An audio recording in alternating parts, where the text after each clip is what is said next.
Орой минь төргийн эрхэм үзэгчтэй байна нэвтрүүлгийн ээлж тухаар хэлж байна. Боинг хэмээх нэгэн өвөрмөц нэртэй хамтлагийн дуунуудыг Монгол дууны юу гэхээр зөв та нар надад санал нэгдэж байна уу? Ингээд юмнаас нэвтрүүлгийнхаа эхний үе шатад орцгоё.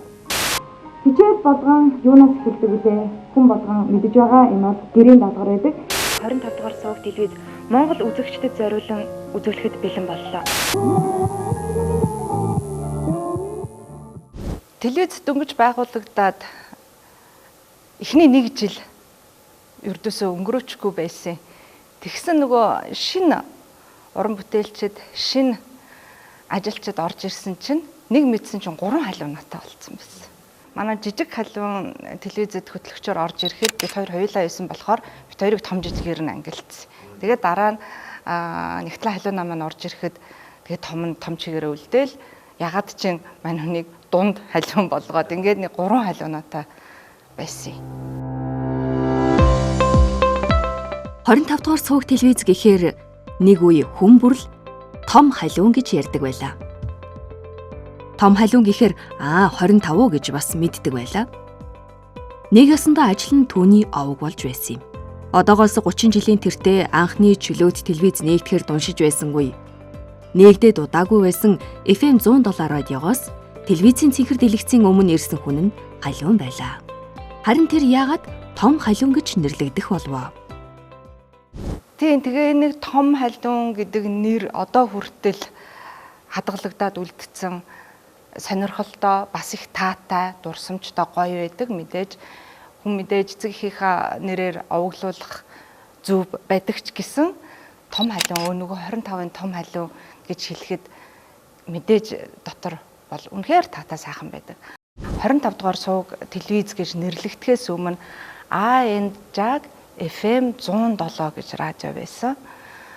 Соёлын төвөргөөний 0-ын бункерийн нэг жижигхэн подвалд радио ажиллуулж эхэлж байсан. Тэр үед FM 102.5 гараад FM радио эд одоо залуучуудын ялангуяа бидний үеийн залуучуудын сонсдог байсан хязгааргүй хөгжим сонсох боломжтой, өөртөө кассетын олоод сонсох боломжгүй ч гэсэн радиогоор сонсох боломжтой дуунуудаа сонсчдаг тийм радиотой болж исэн үед энэ радио байгуулагдаад Инжма бит хоёр тэр үед Монгол Улсын их сургуулийн олон улсын харилцааны дээд сургууль гэж байсан.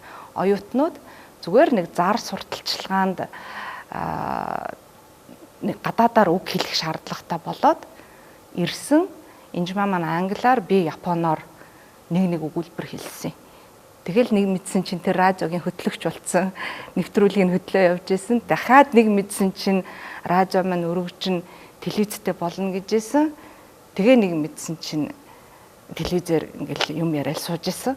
25 дугаар суваг телевиз нь арай нэг юм залуучуудын чөлөөт гэдгээрээ олонний анхаарлыг татаж чадсан болов уу? Анхдагчийн хувьд бол 25 дугаар суваг телевиз яг л анхдагч нь байсан л да. Ямар нэгэн цензургүй өмсөх хувцад ямар нэгэн хязгаар тавихгүй, жишээлбэл сарвчтай малгайгаа буруу харуулж өмсчөөд сандалныхаа түшилгийг бас буруу харуулад хөлөө ингээ хоёр талаас нь гаргаад эфирийн өмнө хөлөө ингээд задгаа тавьж суuna гэдэг бол анхных л байсан л да.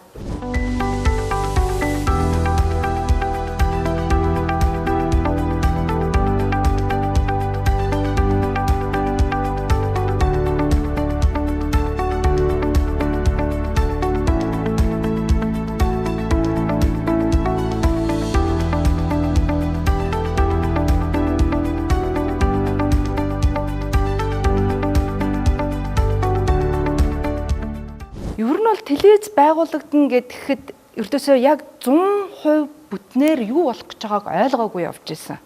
Ердөөсөө бүрэн гүйцэд ойлгоогүй. Яг радиод ингээд эфирт юм уншаал нэвтрүүлэг бэлддэг болцсон байсан. Гэхдээ телевиз байгуулагдана гэхэд юу болох гээд байгаа, яах гээд байгааг бол бүрэн гүйцэд ойлгоогүй, урсгалаараа явцсан. Тэр байтугай би телевизэд орохгүй, би радиодоо үлдээ гэж хэлж исэн. Тэгээ галсан жаргал захирал радиогоо хариуцж үлдэж яхад бид нар галсан ахаа гэдэг би галсан ахтайгаа радиодоо үлдээ гэж хэлсэн. Гэтэл үгүй хүн болгон заавал нэг юм бэлдэнэ гэд. Тэгээ юу бэлдэх нь ойлгомжгүй, яах ёстой нь ойлгомжгүй байж итэл тэр үед Японы элчин сайдын яамнаас ийм богино хэмжээний кинонууд өгдөг байсан. Тэрийг аюурмын захирал олоод ирсэн. За чи Япон тийм л их Япон хэлтэй бол шүү те ийм урдчилсан үгтэй. Чи тийм л их Япон хэлтэй бол энийг орчуулад бэлд. Тэгээ нэг ийм 10 минутанд багтаагаадах гээд. Тэгэхээр яах вэ? Тэгээ нөгөө сэдвийн текстийг орчуулад бэлдсэн. Тэгэнгүүт тэрийгэ зүгээр нэг закадраас унших биш, энийг нэвтрүүлэг болгоно. Нэвтрүүлэг болгохын тулд чи өөрөө өмнө нь нэг юм яар. Юу ярих вэ? Бод. За бодлоо нэрээ юу вэ? Гэтэл тэр нэвтрүүлгэндээ эхлэл үг бэлдэхдээ хүн болгон өөрийгөө хөндлөнгөөс ямар харагдаж байгаа бол гэж боддогтой адилхан манай улс орныг чухам өөр орны телевизийнхэн яаж харддгийм болоо, юу гэж дүгнэдгийм болоо, энэ талаар та сонирхож байвал одоо гарах гэж байгаа баримтат киног тоглон сууж үзнэ үү гэсэн нэг ийм утгатай ил гарч нэг хэлээд тэгээд орчуулсан киногоо уншиж ирсэн. Яг миний анхны нэвтрүүлэг байсан. Тэгэл нэг мөсөн эфир рүүгээ орсон. Тэгээ хамгийн гол нь яг тэ радиодо байсан л да. Телевиз рүү шууд шилжээгүйсэн. Тэгтээ нөгөө хүн цөөхөн заавал 7 хоногт нэг юм уу 2 удаа юм хий. Чиний юу хүссэн ч хамаагүй чи энэ эфирт юм хийх ёстой гэдэг ийм даалгавар өгсөн. Тэгэнгүүт тэгээ нөгөө нэг бүрэн гүйцэд хариуцлагаагаа ойлгоогүй шүү дээ. Тэр чинь олон нийтийн өмнө гарч ийн цэнхэр дэлгэцээр гарч ийн алай хаймар тухлан сууж байна. Энэ хариуцлагаа гүйцэд ойлгоогүй хэрнээ сонирхлоороо маш гоё санагдаад яагаад болохгүй гэж гэдэг үүднээс тэгэл яваал байсан. Нэг мэдсэн чинь эргэлдээл нэвтрүүлгүүд болцсон. Захирлууд их дэмжсэн. Дээрээс нь манай захирлуудын найз нар бурхан болоож долгион ах маань урлагийн гавь зүтгэлтэн долгион ах хөгжмийн нэвтрүүлгүүдийн үндэс суурийг тавьж өгсөн. Маш их зөвлөгөө өгдөг байсан. Хажуунаас хэлж өгдөг байсан. Одоо тэр байтугай миний ярих үгийг бэлтчихэд ирдэг байсан. За ах нь энийг ярин чи энийг яар. Ингээ бид хоёр хөгжмийн нэвтрүүлэг хөтөлж эхэлж исэн гэх мэтчлээ. Энэ хүмүүсийн дэмжлэгээр л тэгэл ингээл эргэлдээл. Анхдагч байна гэдэг бахархалтай хідээч их хариуцлага, их хөдөлмөр байдаг. Энэ хариуцлагаа шин телевизийнхэн нэр төртөө биелүүлж Монголын хэвлэл мэдээллийн салбарт чөлөөт телевизийн шанг татаж зам гаргажээ. Олон шин нэвтрүүлгүүд эфирээр гарч хотын соёл, хотын хөгжимд залуус соронзон мэт татагдж байлаа. Байна уу нэвтрүүлэг эфирээс шууд цацагдан олон хамтлаг дуучдын гарааг эхлүүлж байсан тэр цагаас хойш ринг, нон-стоп нэвтрүүлгүүд болон үргэлжиж урлаг, уран сайхны цэнгэнт нэвтрүүлэг болон хүрээгээ тэлжээ. Байна уу нэвтрүүлэг нэр нь хүртэл сонин тийм ээ байна уу. Гэхдээ энийг яг нөгөө нэг эфирт шууд уцаар холбогдно гэдгийг голчилсан байхгүй юу. Үзэж байгаа хүн шууд эфирт яагаад холбогдож болохгүй гэж. Энийг үндэслээд ярилцлага хий. Хөтөлж байгаа хүн биш. Үзэж байгаа хүнийг хөтлөгчийн оронд оруулъя гэдэг үднээс алтаа захирлын санаачлагаар байна уу гэдэг нэр өгж исэн. Хамгийн анхны нэвтрүүлгийн хөтлөгч нь Жамин гэж залуу байсан. Анхны нэвтрүүлгүүд явж байхад бол үнэхээр сонирхолтой байсан. Үнэхээр үзэж байгаа хүн телевизээр гарч байгаа хүнтнээс асуултаа асууж болдгийм байна гэдэг. Тэр бол анхны нэвтрүүлэгт Никитон орж исэн. Дараа нь хин орж илаад ямар ч лээсэн их олуулаа хамтлаг орж исэн юм а. Никитоныг бол би айгуу сайн санаж байна анхных гэдэг утгаар. За тэгэл дараачих нь оролдуудаас нөгөө хамтлаг дуучид маань ордог болж эхэлсэн.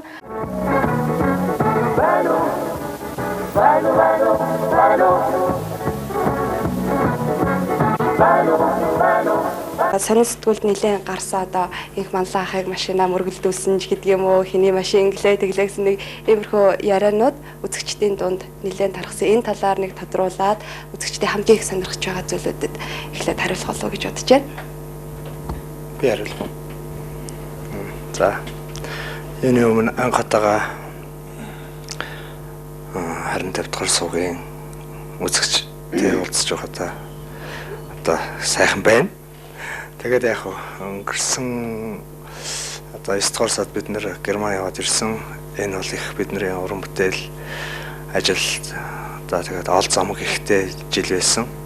ингээд өнөөдрийн нэвтрүүлэг маань уугаар өндөрлөж байна. Биднийг үзсэн үзэгчтэй баярлалаа. Та бүхэнд ярилцлага өгсөн харан хамтынхандаа баярлалаа. Долгио хахад надад маш их тусалсан, танд ч гэсэн баярлалаа. Соёлыг түгээн гэхээр айгүй томоор хэлж яана л да. Тэгвэл тэрийг бол ердөөсөө үүсгэж болохгүй. Яа тэгэхээр би өөрөө соёлын элч гэж өөрөө мэдрэхээсээ илүү хөгжим урлаг угаасаа өөрөө соёлыг түгээгч байдаг шүү дээ, тийм ээ. Тэр нэвтрүүлэгт орж байгаа хүн ямар гоё үс гизгээ янзлаатай, ямар гоё юм ярих уу, юу ярих уу, яаж ярих уу. Эн чин тэр хүмүүс хүрж байгаа соёлын нэг мессеж. Энэ бүгдээс нэг бүрчлээ ингээл нэг нэгээр нь үзэж байгаа хүмүүс авах ёстой. Яг тэгэхээр яг нөгөө нэг цаг үе өөрчлөгдөж исэн үе шүү дээ, нөгөө маш олон хүрээний мессежийг үзэгчдэд хүргэдэг байсан болов одоо хожим нь бодоход агуу их идэ, агуу их санааны уул уурхай болсон алтаа захирал маань нэг өдөр за нөхөр энэ олон хальснуудыг энэ чигээр нь орхиж болохгүй бүгдийг нь одоо юу яана цэгцэлнэ. Эхэндээ бид нар чинь бүх юм шууд явдаг байсан. За аяанда эн чинь бас нэг хүн өсөж хөгждөг шиг телевизч гэсэн өсөж дэвшээд юу шууд явхаа болоод бас хальснуудтай болж эхэлсэн, бичлэгээ хийж хадгалдаг болж эхэлсэн байсан үе. Тэгэнгүүт за авдрын мохорт авдраа авахнаа. Тэр чи 2 жил өнгөрцөн. 2 жилийн хооронд бид нар юу хийсэн бэ?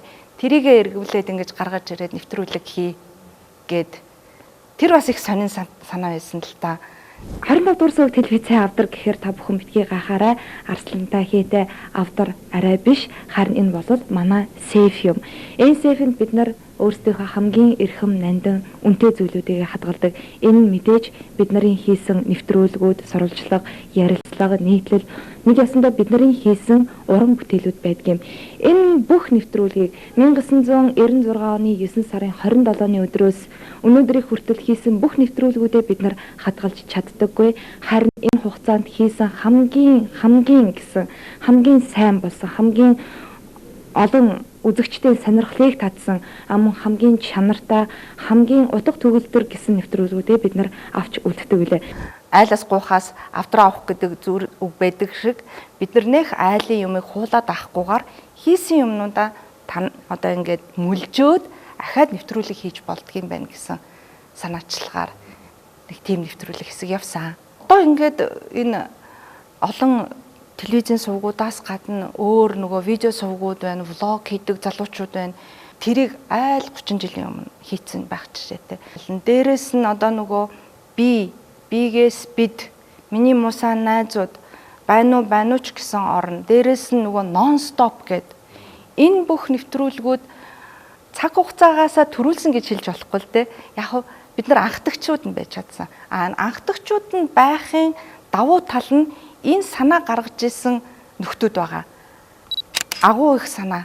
Тэр толгоонд нь яаж ийм санаа ормоор юм бэ гэдэг хүмүүс байгаа шүү дээ. Гэтэл тэр санааг нь бас бодтойгоор хэрэгжүүлж чаддаг залуу баг байж чадсан. Манай найруулагч нар, зураглагч нар бүгд ингээд давхар ажиллаа хийждэг. Хөтлөгч нь редактор аяж нь, редактор найруулагч аяж нь, найруулагч нь зураг авчин гэх мэтчлэн тийм ээ. Энэ залуу хамт олон захирлуудыг өгсөн санааг үргэлжлүүлээд юм болгож бүтээж чадчихсан. Энэ бас айгүй юу л дээ давуу бахархууштай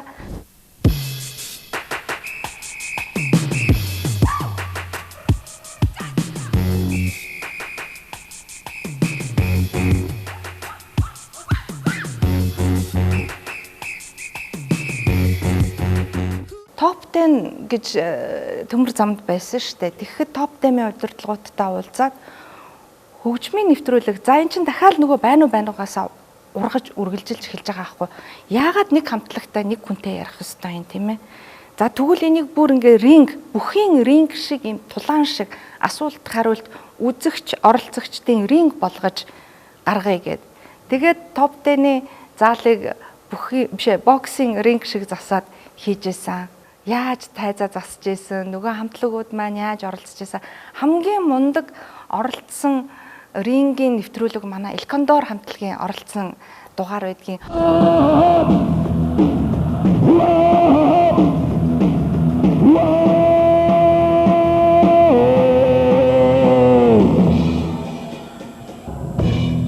хажууныгаа микрофоныг өрий. тэгэхээр Top-ын Disco Club XMG компани 25 дугаар суугт телевизэд явуулж байгаа өнөөдрийн шоу тоглолт нэг л шудраг биш явагдаад байгаа юм шиг санагдлаа. Юу гэхээр зөв та нар надад санал нэгдэж байна уу? Яагаад гэвэл түрүүнээс хойш хурд хамтлагийнхан гарч ирээд энэ ч дуулаад байдаг. Бид нэр сонсоод байдаг, үзээл байдаг. Гэтэл энэ бол бидний хамтын үдэш. Бид нар энэ үдэш хамтдаа цэнгэж, хамтдаа энэ цагийг сайхан өнгөрүүлэх ёстой.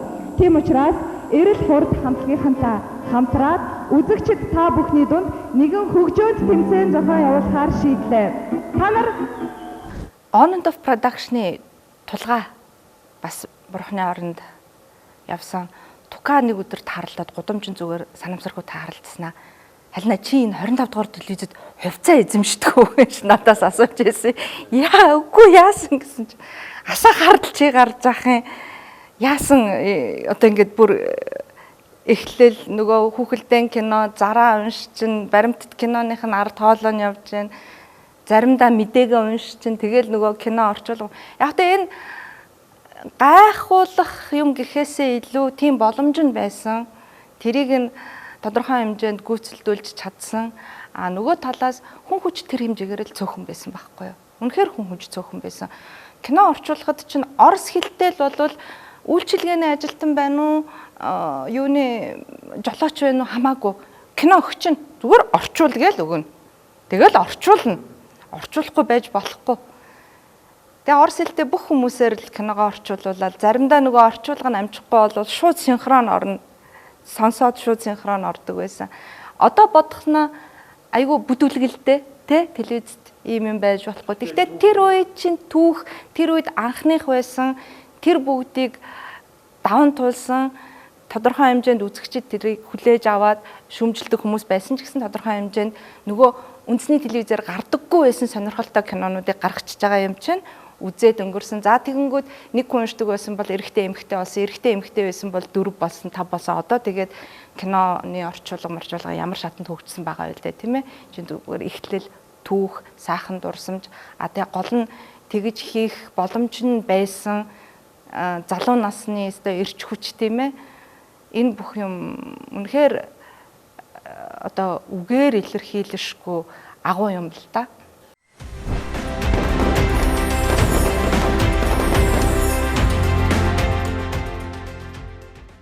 Багш нар сайтай байсан юм болов? Төмөр үеийг найруулагч, чимгээ найруулагч, инх жаргал нэвтрүүлэгч энэ гурван хүнийг бол яг бидний багш байсан. Анхны одоо А үсгийг яаж хэлэх үү, Б үсгийг яаж хэлэх үү тийм ээ. За энэ одоо шүдний чинь энэ араа дутуу байна. Наатахаа очиж хийлэг. Камер дээр наадах чинь буруу, микрофон дээр буруу дуурна. Ийшээ хар, тийшээ хар. Наад амьсгаагаа буулга. Тэгэхгүй одоо би ч гэсэн одоо бол яг тэгж яриад шүү дээ. Ингээ амьсгаа дээр гарчаад нөө сандраад бити тэгээд амьсгаагаа доор намуу яар. Энэ бүгдийг тэд нэрээ хэлж өгдөг байсан. Нэх мундаг ширээний ард сууж залгаагүй ч гэсэн яг өдөр тутмын амьдрал дээр практик дээр зааж өгсөн яг найзан дундаа багшлаад явцсан миний 3 багш. Араа минь төргийн эрхэм үзэгчтэй байна нэвтрүүлгийн ээлж дугаарыг хэлж байна. Boeing хэмээх нэгэн өвөрмөц нэртэй хамтлагийн дуунуудыг Монгол дууны юу гэхээр зөв та нар надад санал нэгдэж байна уу? Ингээд юмнаас нэвтрүүлгийнхаа эхний үе шатад орцгоё. Хичээл болгон юунаас эхэлдэг үлээ? Хүн болгон мэдэж байгаа энэ бол гэрийн даалгавар байдаг. 25 дугаар суугт телевиз Монгол үзэгчдэд зориулан үзүүлэхэд бэлэн боллоо. Би Том халуун гэдэг нэрийг авч авсан. Энэ бол хинч хаанаас ч надаа өгөхгүй Том халуун гэдэг нэрийг авсан. Дээрээс нь би олон хүнтэй харьцаж сурсан. Тэгээд яг энэ өөрийн залуу насыг үлдээж чадсан, өөрийн залуу насыг өнгөрөөсөн агуу их боломжуудыг би өөр дээрээ туршсан. Энэ бол үнэхээр харамсахын аргагүй. Харамсах нь үгүй байнга бахархах ёстой миний амьдралын бүр бүхэл бүтэн нэг хэсэг. Оюутан нас гэж байдаг бол 25 дугаар суугт телевизэд байсан миний амьдралын зүгээр нэг түүх. Энэ амьдралгүйгээр би биш байхгүй. Том халуун байхгүйгээр одоо би байгаа дарцгийн халуун би биш байхгүй. Энэ зүргээр миний үндэс суурь болсон. Халиун телевизэд олон талтай ажлууд хийж байсан юм. Ерөөсөө шинэхэн байгуулагдсан телевизэд хүн бүрэл тэгэх шаардлагатай байсан нь ойлгомжтой. Халиун нэг харахад орчуулга хийж байна. Дахиад харахад нэвтрүүлэг хөтлөөд шууд эфирт сууж байна. Дараа нь кинонд дуу оруулаад байж байна. Угаас тэр энэ бүхэнд түүхтэлгүй давж гарсан байдаг. Том Халиун анх ажилд ороод л дуудах нэрээ өөрөө олсон юм. Түүний хийсэн нь ч, зорьсон нь ч Том байжээ. Тиймээс ч тэр өнөө хүртэл Том Халиун нэрээрээ дуудагдсаар байна. Том Халиун, том уран бүтээлчээ. 30 жил 160 гэдэг штэ тий. 160-ны талын. Одоо хүмүүс чинь нэг 50 нас хүрэхээр 100-ны тал гэдэг бол бид нар чинь 160-ны талыг өнгөрөөж байгаа юм байна. Мэдээж хамгийн түрүүнд үүсгэн байгуулагч нартаа баярлах ёстой. Талархлын үг, энэ боломж, энэ агуу түүхийг бүтээх боломжийг олгож өгсөн. Түрүү миний хэлдгээр Том Халиун гэдэг нэрийг авах боломжийг энэ дөрвөн хүн надад өгсөн. За дээрэс нь мэдээж үзэгчд тийм ээ шүүмжилдэг, загнадаг, уурладаг, гэхдээ бас дэмждэг, үздэг, зөвлөгөө өгдөг маш олон үзэгчд байгаа. Энэ үзэгчд болвол мэдээж энэ баярыг хуваалцах хэрэгтэй. Уран бүтээлийн өндөр амжилт хүсье. Тэгээ сая хэлсэн шиг чөлөө телевизийн анхдагч, дээрээс нь чөлөө телевизийн маркетинг анхдагч байсан шиг одоо энэ актер өрсөлдөөнд үнтэй энэ подкаст л гин контент л гин влог л гин гэдэг би заримдаа юуг нь би мэддэггүй ойлгодоггүй. Энэ дотроос дахиад нэг шинэлэг юм гаргаарай гэж хүсмээр байна. Дараагийн 60-ны 30 жилдээ ингээд бас л анхдагч гэсэн нэрээ хадгалж үлдээсэй гэж хүсмээр байна.